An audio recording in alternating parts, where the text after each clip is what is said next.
Welcome to High Peaks Home. In this episode, I want to talk about building this little wall right here and how to do it so that you can, lean against it and she doesn't move. Because on this end, she's not suspended by anything. There's no post, there's no bracketry. It's just the lumber and some very strategic screws. So, let's get into how to build a knee wall, stem wall, pony wall, half wall. I don't know. Why don't you put in the comments down below what you call this thing? All I know is it should be strong and it shouldn't move. So like anything, there's multiple ways to accomplish the goal. The point of this is to show you one way, or I guess I should say, the one way I came up with to do this particular wall in this particular house.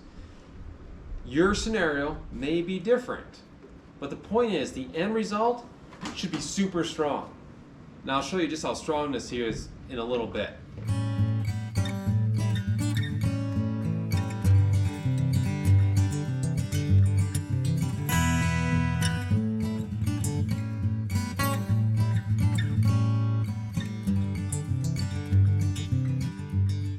We had lunch, went for a walk around the cemetery, and someone had a little too much fun playing with the other dogs. So we'll let her just kind of, supervise for the rest of the day. But what I'll do is I'll frame it so that it goes down into these pockets, right? And then that makes it really stiff. And that's the key to a knee wall on an open space that doesn't have anything to support it. If I were to make a traditional wall with a bottom plate, the studs, and the top plate, it would be so wonky, no matter how you fasten it to the flooring and the floor framing, it's gonna come loose. If it's not loose immediately, it will come loose. So, the way I like to do it for this particular one, because I'm building it out of a 2x6, I'm gonna drop that down inside here. All right, so as I was showing, you have the pocket here for the stud work to be received into. And now I've cut out this little section here so that this guy can live down inside there, and you attach it to these framing members here and to the floor joist here, and it's gonna lock this thing right up.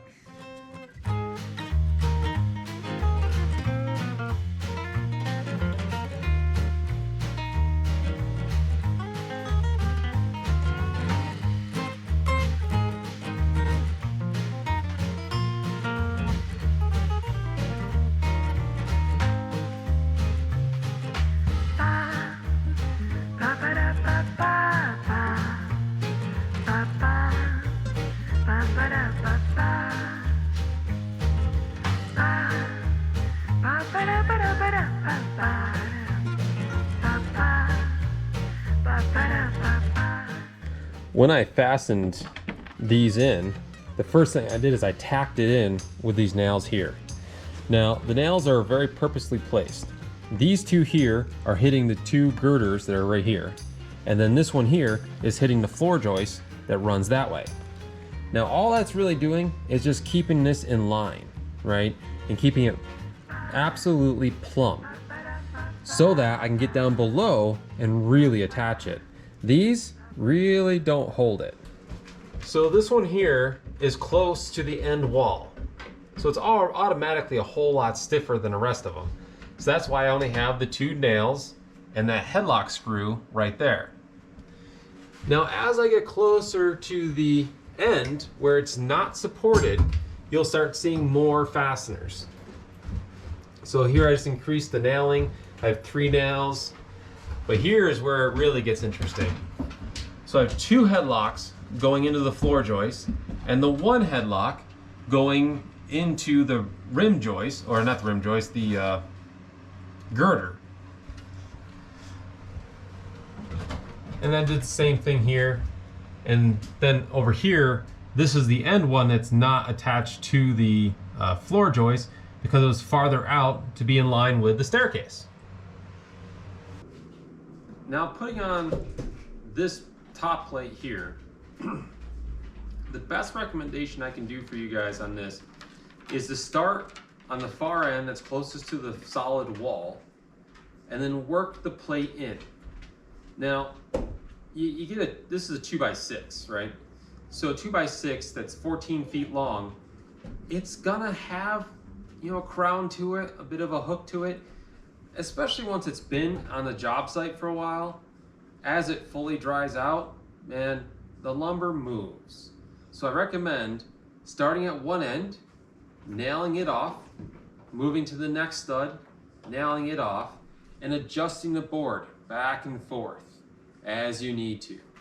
And then you'll start seeing she starts to lift on you, push it down, drive the nails in with your hammer. Do whatever you have to do to keep it tight, and start at one end and fully attach each stud one by one. Don't try to run through and just nail it all off.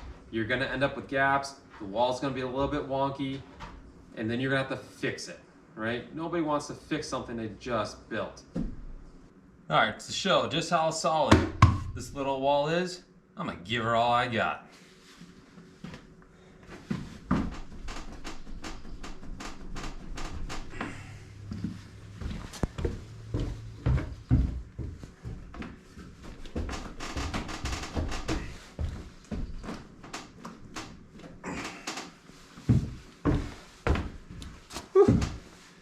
Jeepers. So, I'd say that's pretty darn solid. Well, there you have it. A pony wall, or a stem wall, knee wall, whatever it is, it's done, right? And if you have any questions at all on the process, please feel free to ask. I love talking about this stuff. It's what I do, right?